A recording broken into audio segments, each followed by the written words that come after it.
नमस्कार, मैं हूं शुभ मिश्रा और आप देख रहे हैं जोहार झारखंड। और सबसे पहले बुलेटिन में बात करेंगे कोयलांचल के मौत के खदान की।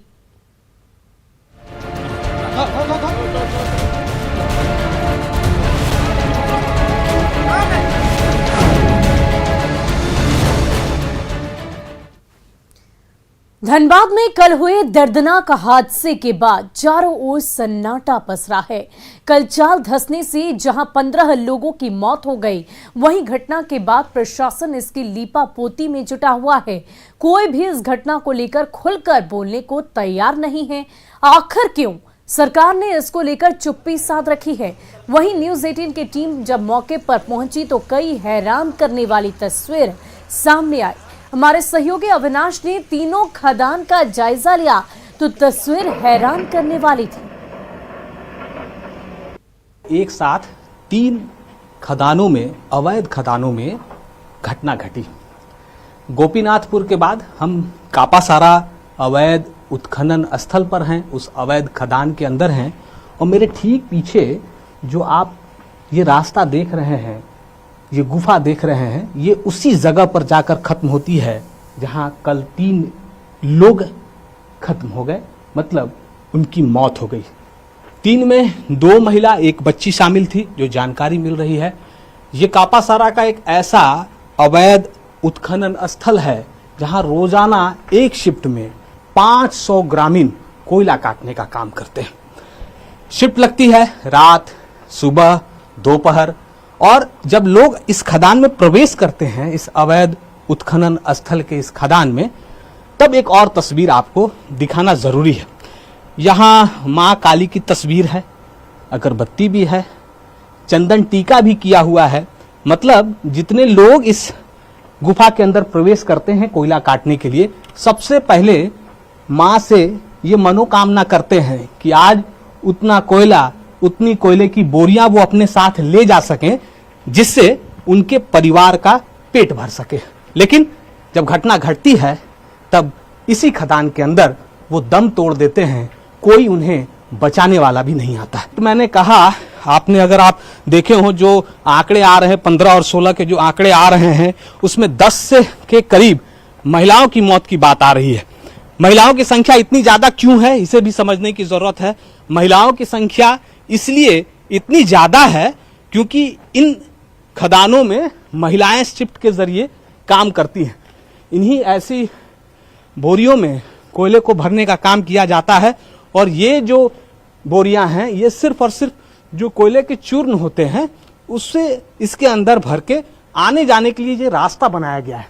पर हम लगातार निरसा के अंदर जो खदान, जो मौत के खदान हैं, उस मौत के खदान को आप तक पहुंचा रहे हैं कि किस तरह से निरसा में कोयले के नाम पर अवैध कारोबार चल रहा है। अवैध कारोबार में जिस तरह से मौतें हो रही हैं, मरने वाले बेशक ग्रामीण हैं और कमाने वाले जो लोग हैं वो सिर्फ और सिर्फ बड़े लोग हैं, माफिया हैं, कोयला माफिया के नाम से जाने जाते हैं। उनकी इस इतनी ज्यादा धमक है कि पुलिस भी उनके सामने नतमस्तक है। सिर्फ और सिर्फ 2 पैसे के लिए पुलिस उनका साथ देती है। जो राजनीति करने वाले लोग हैं वो चंदा के नाम पर पैसा लेते हैं। हर किसी के लिए अलग अलग हिस्सा बटा है। जितनी ज्यादा ऐसे मुहानों को आप देखेंगे, जितनी ज्यादा खदानें हैं, उतने ज्यादा लोगों के जेब में पैसे आते हैं। और पैसे के इस खेल में सबसे ज्यादा अगर कहीं किसी को नुकसान हो रहा है तो वो सरकार को हो रहा है, क्योंकि ये कोयला, ये खनिज राज्य के हिस्से में जाती तो इससे सबका भला हो सकता था। लेकिन कुछ लोग इस पर कब्जा जमाए बैठे हैं। आपको जानकर ये हैरानी होगी कि एक तरफ साथ साथ कापासारा में लीगल माइनिंग होती है और ठीक उसके बगल में इनलीगल भी माइनिंग होती है, जहां लोग दम तोड़ देते हैं। और प्रशासन कहती है, ईसीएल प्रबंधन के लोग कहते हैं कि उन्हें कुछ पता ही नहीं था। घटना के बाद वो पहुंचकर खाना पूर्ति करते हैं। कैमरा पर्सन संत के साथ अविनाश कुमार, न्यूज 18 निरसा। और गढ़वा के पिछड़े गांवों में ईसाई मिशनरियों की आड़ में धर्म बदलने का खेल बदस्तूर चल रहा है, जहां लालच देकर भोले भाले आदिवासियों को उनकी मिट्टी और संस्कृति से दूर किया जा रहा है।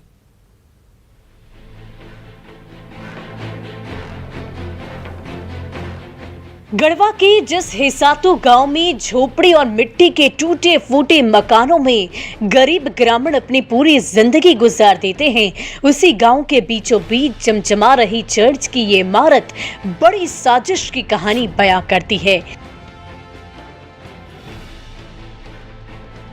इस गांव में बसे ज्यादातर आदिवासी परिवार कुछ साल पहले तक सरना धर्म को मानते थे, लेकिन ईसाई धर्म प्रचारकों ने ऐसा पाठ पढ़ाया कि रातों रात सरना धर्म छोड़कर ईसाई बन गए।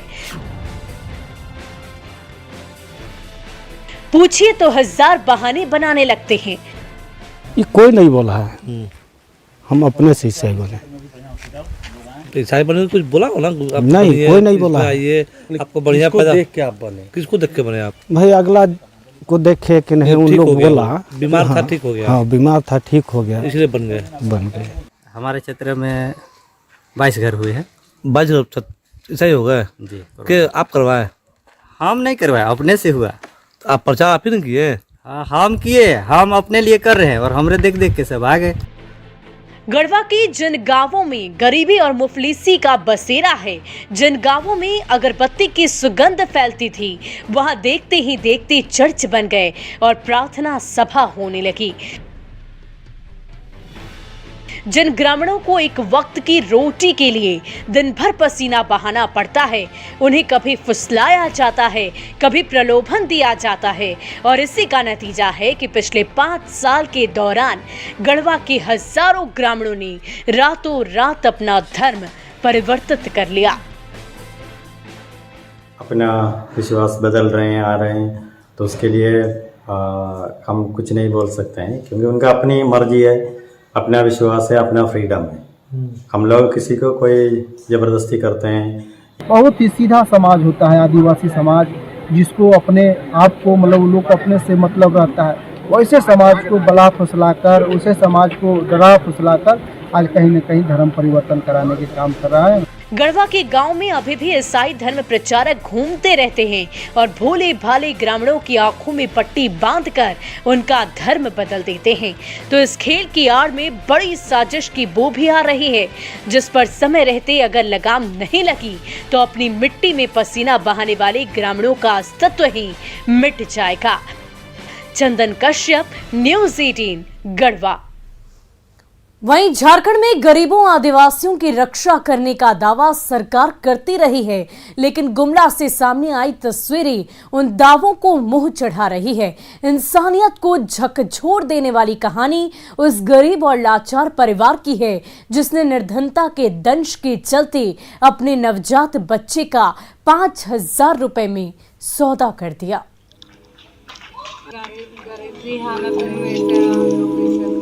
क्या है बेचे थे? मजबूरी के कारण।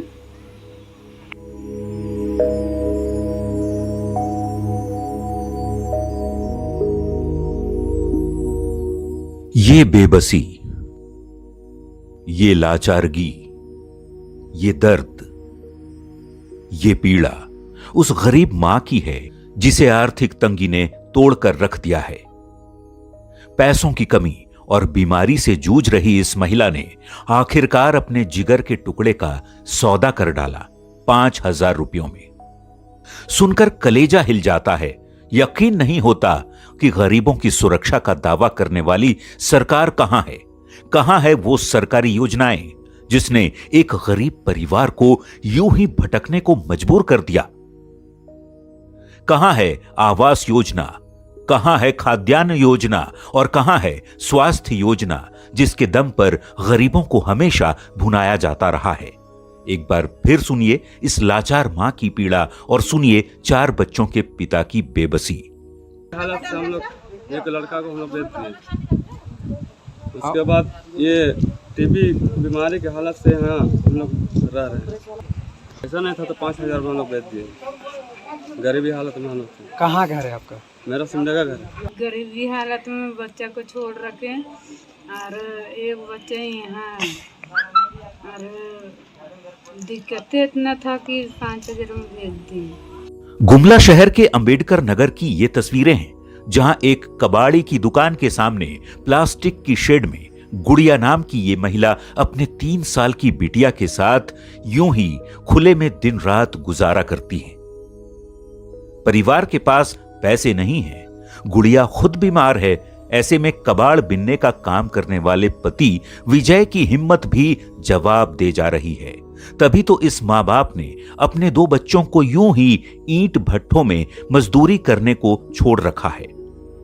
न्यूज 18 ने जब लाचार मां बाप की पीड़ा प्रशासन तक पहुंचाई तो दावा फौरन इस गरीब परिवार की बेहतरी का किया जाने लगा। किसी कारणवश काम करने बिहार गई थी, बिहार से पैसा नहीं रहने के कारण अपने 2 बच्चों को छोड़ के आई है और अभी गुमला में फिलहाल एक बच्चा शायद हुआ था, वो किसी को दे दी है और यह अभी आश्रय गृह में सुरक्षित है। कुछ महीने पहले ही गुड़िया ने एक नवजात बच्चे को जन्म दिया था, लेकिन उसे 5,000 रुपये में दूसरे के हाथों बेच डाला।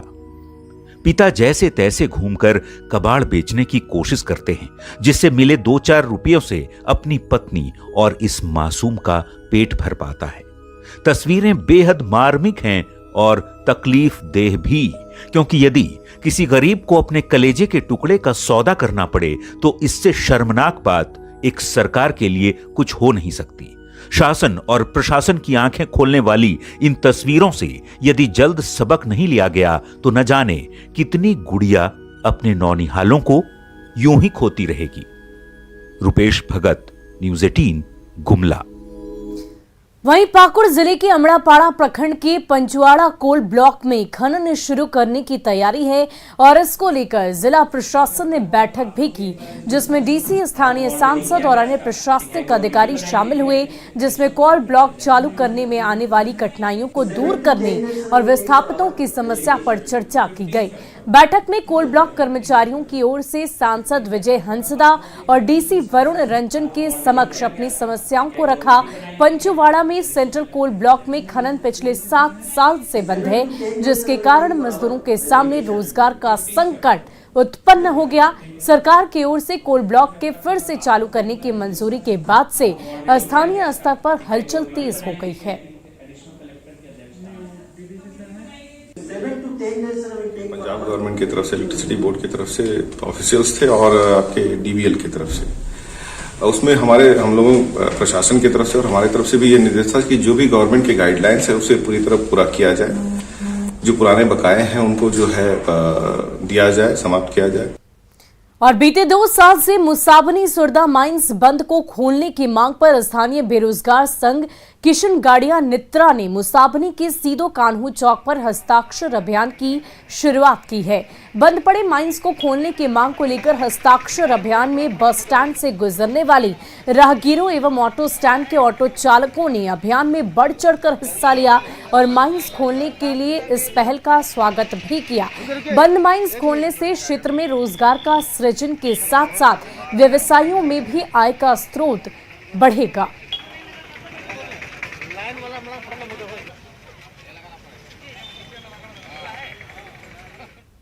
के अंतर्गत जो माइंस बेल्ट के रूप में जाना जाता है, यहाँ एक माइंस बंद होने से यह हजारों लोगों का जो है बेरोजगार का धांसा झेलना पड़ रहा है। अभी हम लोग एक स्थानीय बेरोजगार संघ के माध्यम से पुनः जो है इस माइंस बंद पड़े माइंस को खोलने के लिए एक अभियान चलाया जा रहा है। आज 1 फरवरी से हम लोग सीधू कान्हू चौक मुसावनी से एक हस्ताक्षर अभियान के द्वारा प्रधानमंत्री के नाम एक ज्ञापन तैयार किया गया है, जो क्षेत्र के लोगों का भावनाओं को से अवगत किया जाएगा। और 4 दिनों से मुरहाबादी मैदान में चल रहा फुटपाथ दुकानदारों का धरना अब खत्म हो गया है। कल नगर आयुक्त ने दुकानदारों से वार्ता की और उनके लिए वैकल्पिक जगह की व्यवस्था करने की बात कही। नगर आयुक्त ने कहा कि निगम किसी को उजाड़ने की मंशा नहीं रखता, उनकी इच्छा है कि मैदान व्यवस्थित रहे। सभी दुकानदारों को वैकल्पिक व्यवस्था कर उन्हें बसाया जाएगा। निगम के अधिकारी फुटपाथ दुकानदारों के साथ वैकल्पिक स्थान का जायजा लेंगे और अगर निगम द्वारा प्रस्तावित जगह फुटपाथ दुकानदारों को ठीक नहीं लगी तो वो वहां ठेला और खोमचा शिफ्ट कर लेंगे। मोरहाबादी में गैंगवार की घटना के बाद तमाम तरह के सुरक्षा के रिव्यू किए गए और इसी कड़ी में धारा 144 हो या फिर यहाँ पर जो मौजूद वेंडर्स के दुकान हैं उन दुकानों को बंद कराना, इन तमाम चीज़ों पर मंथन हुआ, जिसके बाद कहा जाए तो इन दुकानों को अब तक बंद कराया गया है और अब जब इन्हें खोलने की भी बारी आ रही है, दुकानदारों का जब प्रदर्शन हुआ इसके बाद इसे खोलने की तैयारी है, तो इसमें भी कई तरह के पेंच लगाए जा रहे हैं। जो कहा जा रहा है कि अब इस इलाके में खासकर जो ये टीओपी तक का इलाका है, स्टेट गेस्ट हाउस से शुरू होता है और टीओपी तक के इलाके को पूरी तरह से खाली करा दिया जाएगा। यहाँ पर कोई दुकानें नहीं लगेंगी और जो भी दुकानें होंगी जो इस साइड में हैं उन्हें पीछे साइड में ऑक्सीजन पार्क की तरफ ले जाया जाएगा और वहाँ पर इन दुकानों को रखा जाएगा। इसे लेकर निर्णय कल नगर आयुक्त के साथ हुई थी परिचर्चा। इस पर हम बात करना चाहेंगे जो मोराबादी वेंडर्स एसोसिएशन से जुड़े हुए हैं, क्या कुछ बातें हुई थी और क्या लगता है ये जो फैसला है ये जायज़ है या? देखिए जायज़ एक तरह से अगर माना जाए तो जायज़ भी है, क्योंकि क्या है कि हम लोग गरीब लोग हैं, तो इस जगह से हटा के आप दूसरी जगह शिफ्ट करें, वैकल्पिक व्यवस्था आप ढूंढ रहे हैं। क्योंकि कल बात भी हुई थी, हमारे लोग भी गए थे, हमारे अध्यक्ष भी गए थे कुमार रोशन जी नगर आयुक्त से बात करने के लिए, तो उन्होंने 6 महीना का आश्वासन दिया है कि 6 महीना में आप लोगों की पक्का दुकान की व्यवस्था की जाएगी।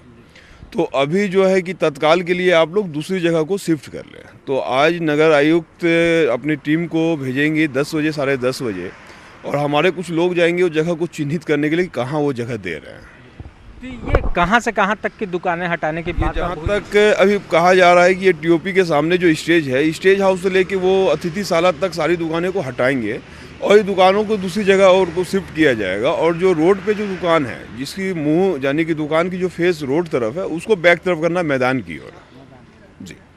तो ये मतलब आप लोगों के लिए भी ठीक है थोड़ा जी? तो हाँ, अब तक बंद था अगर अभी तक जो गरीबी से जो जिनके पास राशन नहीं है, हम लोग के पास राशन नहीं है, तो वैकल्पिक व्यवस्था करके निर्णय को जहाँ तक ये हद तक माना जा रहा है उसको, कि अगर ये जगह अगर समझ में नहीं आया, जैसे कि क्या है कि कहीं आप फेंक दिए, वहाँ पे दुकानदारी नहीं चले तो पॉसिबल तो नहीं है कि धंधा कर सके हम लोग। तो ये एक तरह से कुछ दिनों के लिए ये धरना को स्थगित की गई है। तो कहा जाए तो गैंगवार के बाद जिस तरह से हालात पैदा हुए, मोराबादी में भी आंदोलन भी देखने को मिला, तो वहीं प्रशासन की सख्ती भी उसके बाद अब जब वार्ता हुई है उसके बाद एक बीच का रास्ता निकला है, जिसे लेकर फिलहाल दोनों पक्ष सकारात्मक रुख में दिख रहे हैं। और साफ तौर से कहा जाए तो कुछ दिनों बाद जो स्थिति है वो करीब 1 सप्ताह बाद जो है वो स्थिति मोराबादी की बदली हुई नजर आएगी। कैमरामैन संजीव तिवारी के साथ ओम प्रकाश, न्यूज़ 18 रांची। वहीं झारखंड में बढ़ते क्राइम को लेकर डीजीपी एक्शन मोड में है। पुलिस मुख्यालय में डीजीपी क्राइम कंट्रोल को लेकर हाई लेवल मीटिंग कर रहे हैं, जिसमें सभी जिलों के एसपी के साथ चर्चा की जा रही है।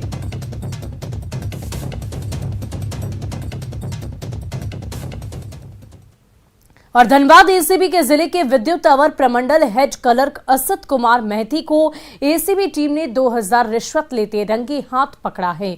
एसीबी की कार्रवाई से हेड बिजली विभाग कार्यालय में खलबली मच गई। रिश्वत लेते पकड़े गए बिजली विभाग हेड क्लर्क को गिरफ्तार कर एसीबी टीम कार्यालय ले आई है। कर केंद्र डिवीजन के बिजली विभाग Ignatius Marandi junior lineman mechanic की शिकायत पर यह कार्रवाई एसीबी ने की है। हेड क्लर्क ने इंक्रीमेंट फाइल आगे बढ़ाने के एवज में विभाग के कर्मी से 5000 रुपए रिश्वत की मांग की, जिसके बाद इसकी शिकायत एसीबी धनबाद कार्यालय में की गई।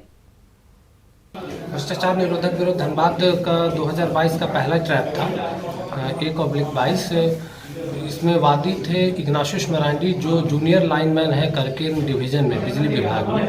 उन्होंने शिकायत की थी कि विद्युत अवर प्रमंडल धनबाद के जो हेड क्लर्क हैं बड़ा बाबू शिव कुमार मैथी, वो उनका इंक्रीमेंट नहीं दे रहे हैं सारी चीज़ें अपडेट होने के बावजूद, और इंक्रीमेंट करने के एवज में उनसे 5000 रुपये की रिश्वत की मांग कर रहे हैं। वहीं पाकुड़ जिले के अमड़ापाड़ा में पिछले दिनों गोतिया के चाचा और अन्य ने मिलकर एक ही परिवार के 2 मासूम की निर्मम हत्या किए जाने और हत्या के बाद दोनों मासूम के एक आंख निकाल लिए जाने के मुख्य आरोपी नेहरू मरांडी उर्फ टुरका का शव संदिग्ध अवस्था में पुलिस ने बरामद किया है। कांड का मुख्य आरोपी नेहरू का शव पुलिस ने गांव के बीच स्थित घने जंगल से एक आम के पेड़ के पर गमछे से लटकता हुआ पाया। फिलहाल मामले की जांच की जा रही है। आपको बता दें कि 28 जनवरी को आपसी रंजिश में 2 बच्चों की क्रूरता से हत्या कर दी गई। फिलहाल मामले की जांच लगातार जारी है। वहीं दुमका की नेतूर पहाड़ी के समीप हथियार के बल पर लूट मामले का पुलिस ने खुलासा कर दिया। पुलिस ने लूटपाट में शामिल 3 लोगों को गिरफ्तार कर जेल भेज दिया है। 29 जनवरी को 4 अपराधियों ने हथियार के बल पर लूट की वारदात को अंजाम दिया था। पुलिस ने इनके पास से एक देसी पिस्टल, एक जिंदा गोली और लूट की बाइक जब्त की है।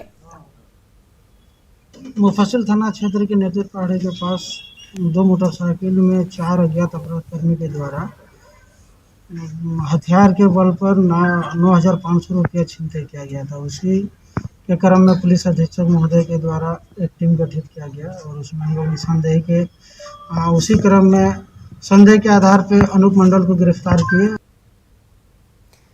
वहीं धनबाद के बरौरा में क्रेन से कुचलकर एक युवक की दर्दनाक मौत हो गई। आक्रोशित परिजनों ने युवक की मौत के बाद जमकर बवाल काटा और गाड़ियों में तोड़फोड़ की। घटना के बाद पुलिस मौके पर पहुंची और लोगों को समझा बुझाकर मामले को शांत कराया। बताया जा रहा है कि युवक अपने साथी के साथ घर जा रहा था, तभी सड़क पर चल रही क्रेन ने युवक को कुचल दिया।